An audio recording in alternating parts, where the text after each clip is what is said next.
Middle east में Yemen का Houthi America और इजराइल के लिए बड़ी चुनौती बन चुका है। हूती ने लाल सागर में इंटरनेशनल शिपिंग कारोबार को पूरी तरह से ठप कर दिया है। अमेरिका, इजराइल या किसी अन्य पश्चिमी देश का जहाज यहां से जैसे ही गुजरता है, हूती उस पर तुरंत मिसाइल, ड्रोन और रॉकेट फायर कर देता है।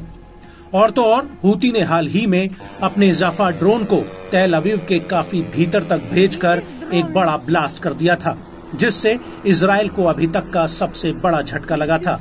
और ये बात भी साफ हो गई थी कि हूती अब इजराइल के भीतर तक हमला करने में सक्षम है। लेकिन इस हमले में इजराइल के एयर डिफेंस सिस्टम की सबसे बड़ी चूक सामने आई थी। वो ये थी कि इजराइल का कोई भी एयर डिफेंस सिस्टम इसे इंटरसेप्ट नहीं कर पाया था। दरअसल हूती इजराइल और अमेरिका के खिलाफ सस्ते ड्रोन या कॉपी की गई टेक्नोलॉजी से बनाए गए हथियारों का इस्तेमाल कर रहा है। वहीं अमेरिकी सेना पिछले करीब 1 साल से लाल सागर और अरब सागर में हूती के हमलों से बचने के लिए बेहद ही महंगे और कम एडवांस टेक्नोलॉजी का सहारा ले रही है। अमेरिका ने लाल सागर में एयरक्राफ्ट कैरियर के साथ कई जहाज और एयर विंग तैनात किए हैं, जिनसे एक दिन में फायर किए जाने वाला गोला बारूद करोड़ों डॉलर का है और अब तक ये खर्च $1 अरब को पार कर चुका है। कार्लोस डेल टोरो का कहना है कि अगर हम $50,000 के एक तरफा ड्रोन को $30 लाख की मिसाइल से मार रहे हैं, तो ये लागत के हिसाब से अच्छा समीकरण नहीं है।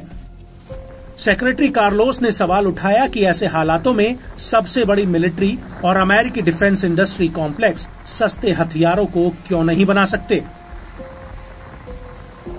मिडिल ईस्ट में अमेरिकी नौसेना का मानना है कि वो एक ड्रोन को गिराने के लिए SM-2S, SM-6S और SM-3 मिसाइलें इस्तेमाल कर रही है, जिनकी कीमत $20 लाख से लेकर $2,79,00,000 तक है।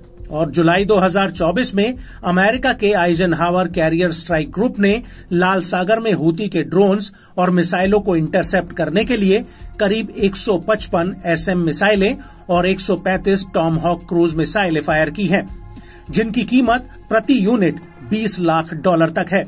और अक्टूबर 2023 से लेकर जून 2024 तक इस युद्धपोत ने करीब $0.5 अरब की मिसाइलें फायर कर दी हैं। इसके अलावा इसके पास मौजूद एयरक्राफ्ट्स ने 420 हवा से जमीन पर वार करने और 60 हवा से हवा में वार करने वाली मिसाइलें फायर की हैं। वहीं USS ड्वाइट डी आइजनहावर के कमांडर का कहना है कि उन्होंने AGM-114 हवा से हवा में वार करने वाली मिसाइलें, जिनकी प्रति यूनिट कीमत करीब $1,50,000 है, और AIM-120 हवा से हवा में वार करने वाली मिसाइलें फायर की हैं। वहीं दूसरी तरफ यमन का हूती अमेरिकी सेना पर इराक और सीरिया के रास्ते और एक तरफा आत्मघाती ड्रोन से हमले कर रहा है।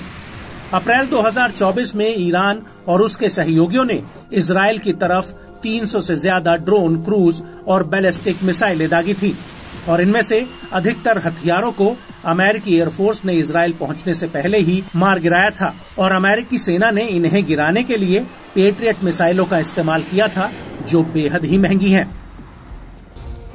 और यही वजह है कि यूक्रेन युद्ध में जब रूस ने ईरान के सस्ते ड्रोन्स का इस्तेमाल करना शुरू किया, तब जाकर अमेरिका को ये एहसास हुआ कि वो युद्ध में टेक्नोलॉजी के हिसाब से अभी भी पारंपरिक हथियारों पर ज्यादा जोर दे रहा है, जबकि उसके प्रतिद्वंदी सस्ती ड्रोन टेक्नोलॉजी से उसके करोड़ों डॉलर के हथियारों को नष्ट कर रहे हैं।